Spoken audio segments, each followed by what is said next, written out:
माझी कुजबुज वेदनांचे अलगुज नवा छंद नवा ध्यास शोधी नवे आकाश राखेतून मीच नवा घेतला आकार उजळून जाई पुन्हा अवघाची हा संसार अवघाची हा संसार। मी त्यांना काही दिवस या सगळ्या वातावरणातून दूर घेऊन जाते, कोल्हापूरला जाते। धनाजी मानेच्या नातवाचं बारसा म्हणजे ते जरा दणक्यात झालं पाहिजे। माझ्यासाठी हे काम नसेल, माझ्यासाठी हे धर्मसंकट असेल। ठीक आहे, तुम्हाला नाही देणार हे काम। ह्या दारूनी तुम्हाला दुबळं बनवलंय, ते सगळं विसरण्याच्या नादात तुम्ही स्वतःचा आत्मविश्वास सुद्धा हरवून बसला।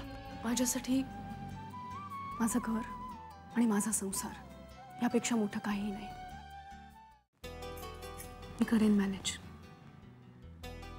आपण जाऊया कोल्हापूरला नक्की।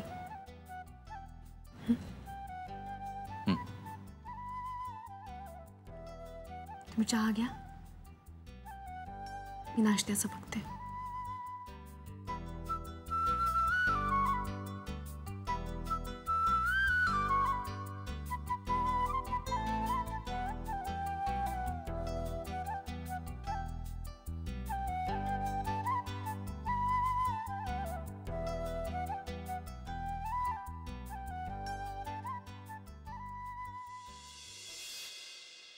गुरुजी नमस्कार। काय रे तुकाराम, एक गरम गरम पोहे आणले तुमच्यासाठी। अरे याची काय गरज होती, मी घरीच केलं असतं काहीतरी। असं कसं, गरज कशी नव्हती? आता सकाळी सकाळी तुम्ही काय केलं असतं? आता इतके दिवस घरामध्ये कोणी नाही, तर घरात खायला काय आहे नाही आहे कोणाला ठावे, म्हणून मी आता म्हणलो स्वतःच करा आणि घेऊन चला। आलोच मी, प्लेट मध्ये व्यवस्थित भरून आणतो बा। बरं बरं, आलोच।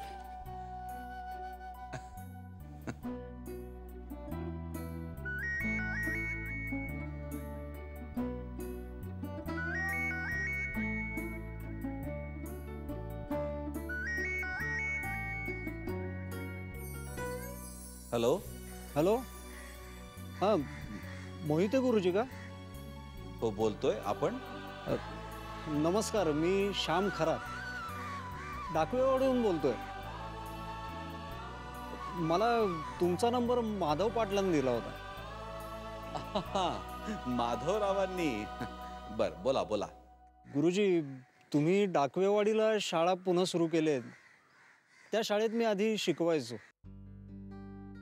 परंतु नंतर मुलं येईनाशी झाली ना, त्यामुळे मी शाळा सोडून निघून गेलो होतो गुरुजी। पण मला त्या शाळेत पुन्हा शिकवण्याची खूप इच्छा आहे गुरुजी, आणि त्याच संदर्भात मला तुमच्याशी बोलायचं होतं। जर शक्य असेल तर प्रत्यक्ष भेटण्याची देखील इच्छा होती। हो जरूर, का नाही। मी सध्या आष्टीला माझ्या घरीच आहे, तुम्ही इकडे येऊ शकाल का भेटायला मला? हो हो, मी नक्की या 1-2 दिवसातच येईल। बरं बरं, या मग। तुम्हाला इथला पत्ता? मी तो माधव पाटलांकडून घेईन ना। बरं बरं, ठीक आहे, या तुम्ही, मी वाट बघतो। बरं मग ठेवू फोन? गुरुजी पोहे गरम गरम आहेत, ते खाऊन घे पटकन। अरे हो का? तू ये ना। नाही तुम्ही खा, मी पाणी आणतो गार तुमच्यासाठी। खा खा।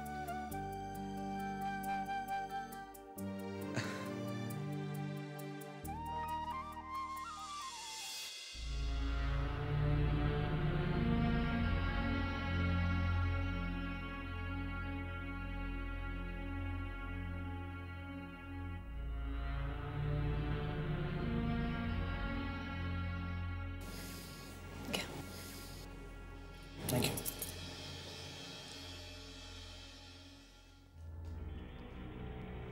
काय झालं? बेल मिळाली?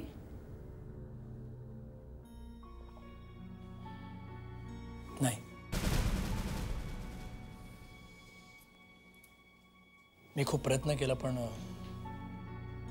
नाही होऊ शकलं।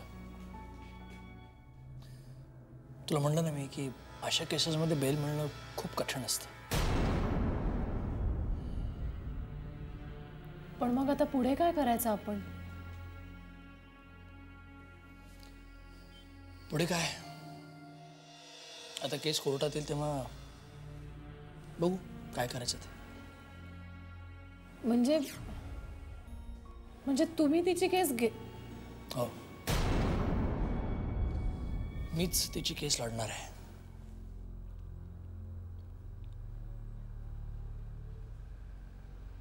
म्हणजे सुटेल ना ती?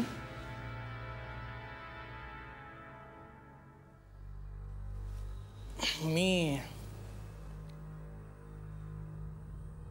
पूर्ण प्रयत्न करेन. बघू.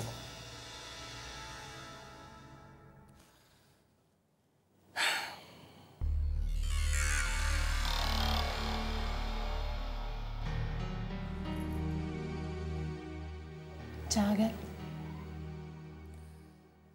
नाही नको. पण घ्या थोडंसं, बरं वाटेल. चालेल.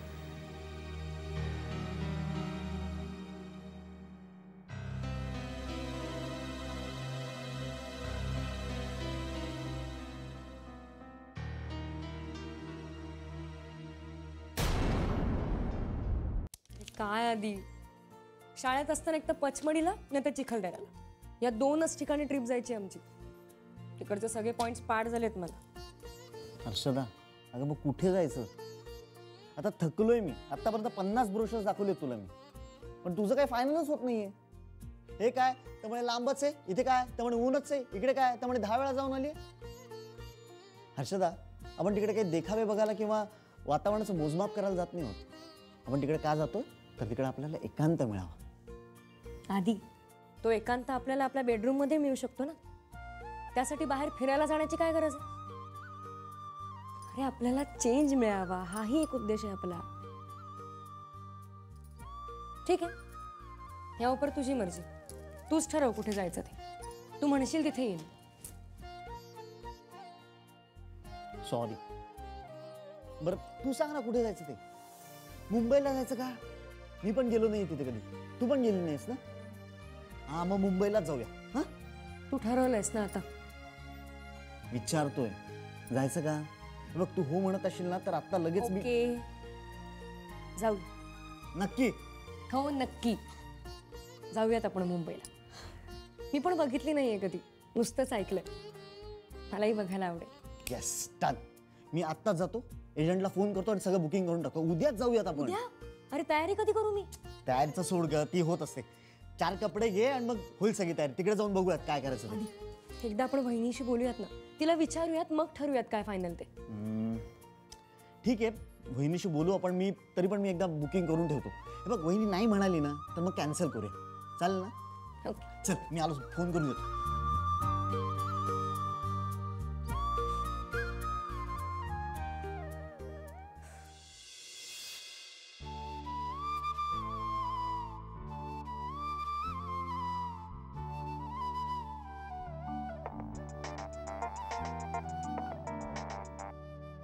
हॅलो. हॅलो नेहा, अगं काका बोलतोय का आष्टीहून. आष्टीहून? काका तुम्ही आष्टीला आहात? हो हो अहो पण तुम्ही सावरीताईकडे जाणार होतात ना? हो, जाऊन आलो त्याच्याकडे. काल रात्रीच आष्टीला पोचलोय. इथे आलो आणि तुम्हा सगळ्यांची अंतराची खूप आठवण आली ग. म्हणून तुला फोन केला. तुझ्याशी बोललो की बरं वाटेल. आठवणींचा ओलावा तेवढाच कमी होईल, दुसरं काही नाही. बरं, कशी आहेस तू? मी बरी आहे. आणि बाळराजे? बाळराजे पण एकदम मजेत. काका तुम्ही आष्टीला का गेलात? एवढ्या मोठ्या घरात तुम्ही एकटे राहणार, आठवणी येणारच ना. तुम्ही इकडे या ना माझ्याकडे. आई पण आहे इथे, तुम्हाला इथे एकटं नाही वाटणार. नको बेटा, मी इथेच बरा आहे. आणि एक सांगू का, आठवणी आपल्या सोबत असतातच. अगदी सावलीसारख्या सोबत असतात. आता त्या आठवणींची मला सवय झाली आहे नेहा. जणू काही माझ्या दैनंदिन आयुष्याचा भाग झाल्या आहेत त्या. तुम्ही कसं कंटाळा आला की टीव्ही लावून बसता, तसा मी आठवणींना उजाळा देत बसतो. टीव्हीवरच्या चित्राप्रमाणे चांगल्या वाईट सगळ्या गोष्टी डोळ्यासमोर तरळू लागतात. आणि मग आपोआपच एकटेपणाची भावना दूर होते. आणि एक सांगू का नेहा, आयुष्यभराची सोबतीण म्हणून माझ्याबरोबर सतत राहणार आहे ती म्हणजे आठवण. काका तुम्ही पण ना, तुमच्याशी बोलण्यात खरंच कोणी जिंकू शकत नाही. आठवणींच्या सोबतीत जगायचं म्हणताय, पण मला ठाऊक आहे काका, मला ठाऊक आहे ते तितकं सोपं नाहीये. आजही अंतराची आठवण झाली ना की डोळ्याच्या कडा ओल्या होतात पाण्याने. नाही ते काही नाही, मी आईला सांगते आष्टीला जायला, म्हणजे तुम्हाला तिथे एकटं नाही वाटणार. नाही बेटा, नको असं करू नकोस. अगं उमा तिकडे आपल्या नातवाबरोबर आनंदात आहे. तिला उगीच माझ्याकरता इकडे पाठवू नकोस. तिच्या आनंदावर विरजण नको. काका मी तुमचं अजिबात ऐकणार नाहीये. मी आईला आष्टीला पाठवते. नेहा ऐक बेटा माझा, असं करू नकोस. हं? माझी काळजी अजिबात करू नकोस. मी इथे बरा आहे. पण काका नेहा आता या गोष्टीवर वाद नको. हं? बरं मला एक सांग, माझा मित्र कसा आहे? नातवाच्या येण्याने खूप खुश आहेत ते. हो छान छान. आणि शार्दूलराव? तोही खूप खुश आहे. तुमची सारखी आठवण काढत असतो. बर, त्यांना निरोप दे. मी पुन्हा एकदा येऊन जाईन तिकडे. ठीक आहे? हो काका, काळजी घ्या स्वतःची. तू पण काळजी घे स्वतःची. चला ठेवतो फोन. हो.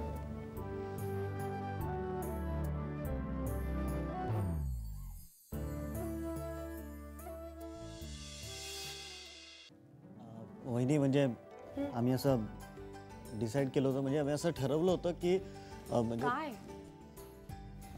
अच्छा. अरे काय चाललंय काय तुमचं? बरं ठीक, तुम्ही जे काही मला सांगणार आहात त्याआधी मी तुम्हाला काहीतरी सांगते. आम्ही दोघांनी म्हणजे मी आणि तुमच्या दादानी असं ठरवलंय की आम्ही कोल्हापूरला जाणार आहोत देवीच्या दर्शनासाठी. काय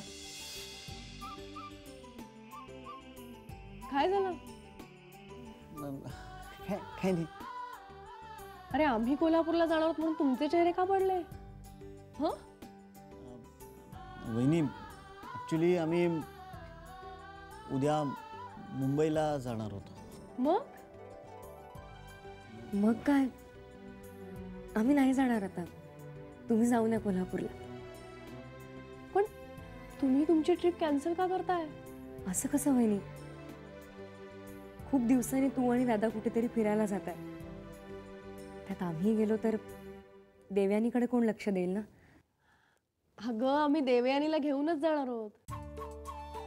ती 1 वर्षाची झाली ना, म्हणून तर तिला दर्शनाला घेऊन जायचंय. वाटलंच तुम्ही दोघं पण या ना. नाही नाही नको. आम्ही मुंबईलाच जाणार आहोत.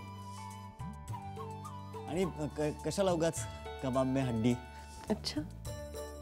नाही म्हणजे तुम्हालाही एकांत मिळेल ना.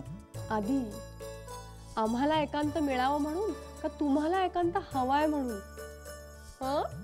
तसं नाही ग. ठीक आहे ठीक आहे, आता लाजत बसू नकोस. तुम्ही दोघंही जा आणि मस्त मजा करून या. कधी निघताय? उद्या. बरं आम्ही उद्याच निघतोय.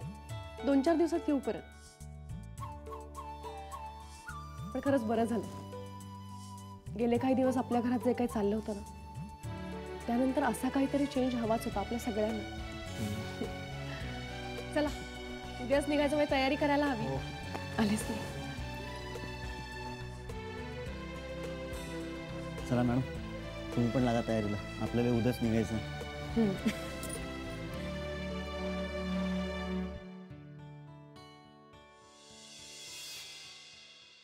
सर हे काय? नकाशा आहे नागपूरचा. कसा वाटतोय? छान आहे, पण तुम्हाला नेमकं काय म्हणायचं? सांगतो.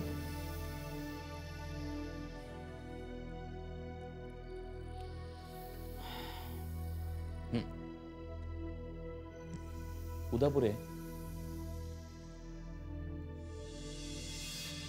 नागपुरातल्या माने कन्स्ट्रक्शन सारख्या मोठ्या मोठ्या कंपन्यांनी मोठे मोठे प्लॉट्स घेऊन त्यावर आलिशान बिल्डिंग्स उभ्या केल्यात. का का? कारण तिथे बोईंग येणार आहे. त्यामुळे बऱ्याच लोकांची सुद्धा अशी इच्छा आहे की आपलं स्वतःचं एक घर तिथे असावं, स्वतःची एक जागा असावी. पण सध्या मंदीमुळे लोकांना ते परवडत नाहीये. आणि या मोठ्या कन्स्ट्रक्शन कंपन्यांचा प्रॉब्लेम असा झालाय की त्यांनी फ्लॅट्स तर खूप आलिशान बांधलेत, सगळ्या सुखसोयी उपलब्ध करून दिलेल्या आहेत.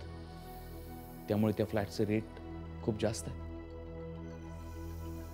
जे मंदीच्या काळात लोकांना परवडण्यासारखे नाहीत. त्यामुळे या कंपन्या त्यांच्या फ्लॅट्सचे भाव कमी करायला तयार नाहीत आणि कस्टमर्स जास्त भावात फ्लॅट्स खरेदी करायला तयार नाहीत. सर मग आपण काय करायचं? उदापुरे, नागपुरातल्या अनेक नवीन विकसित भागात ही अशीच अवस्था आहे. म्हणजे बोटीबोरी, वर्धा रोड, अमरावती रोड. आपण असं करायचं की आपण जिथे जिथे या मोठ्या मोठ्या कंपन्यांच्या बिल्डिंग्स आहेत, आपण एक्झॅक्टली त्यांच्या अगेन्स्ट जागा विकत घ्यायची. तिथे आपण आपली बिल्डिंग बांधायची. हां, ज्या बिल्डिंगमध्ये लो कॉस्टिंगची हाऊसेस असतील, म्हणजे अगदी सामान्य माणसाला सुद्धा परवडेल अशा दरात आपण 1 रूम किचन 1 BHK फ्लॅट्स त्याला अवेलेबल करून द्यायचे. मंदीचा काळ असल्यामुळे कमी भावातल्या फ्लॅट्सवरती लोकांच्या उड्या पडतील आणि आपले सगळे फ्लॅट्स असे बघता बघता सोल्ड आउट होतील. आणि हे मोठे फ्लॅट्सवाले बसतील बोंबलत. पण जागा कुठे आहेत? आहेत उदापुरे, जागा आहेत.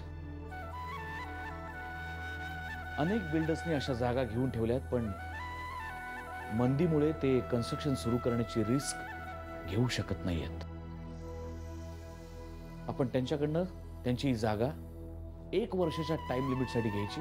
1 वर्षात आपली बिल्डिंग बांधून पूर्ण करायची. आपले सगळे फ्लॅट सोल्ड आउट झाले की त्या जागेच्या मालकाला त्याचे पैसे देऊन आपण मोकळे.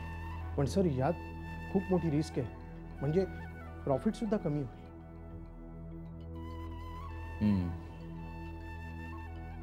आधी 50% व्हायचा, आता 25% होईल, एवढंच. पण काही नसण्यापेक्षा 25% प्रॉफिट असणं केव्हाही चांगलं. शिवाय या शार्दूल मॉलच्या प्रकरणामुळे आपल्या कंपनीचं नाव खराब झालंय.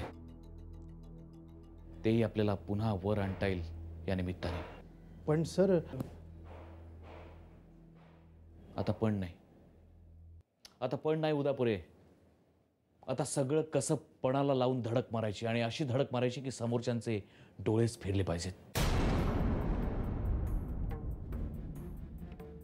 2 दिवसांसाठी मी गावाला चाललोय, देवीच्या दर्शनाला.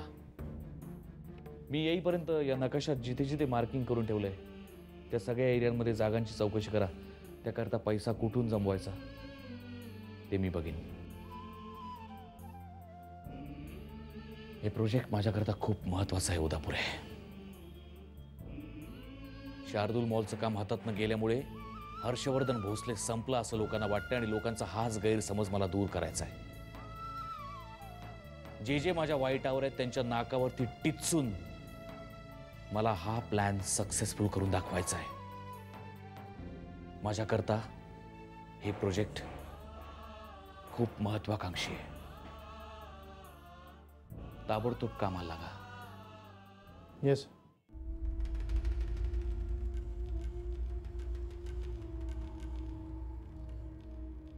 धनाजी माने, माझ्या हातातून शार्दूल मॉलचं काम काढून घेतलं तुम्ही. आता तुमच्याच एरियात शिरून नाही तुमच्या कंपनीची वाट लावली ना, तर हर्षवर्धन भोसले नाव नाही लावणार कधीच.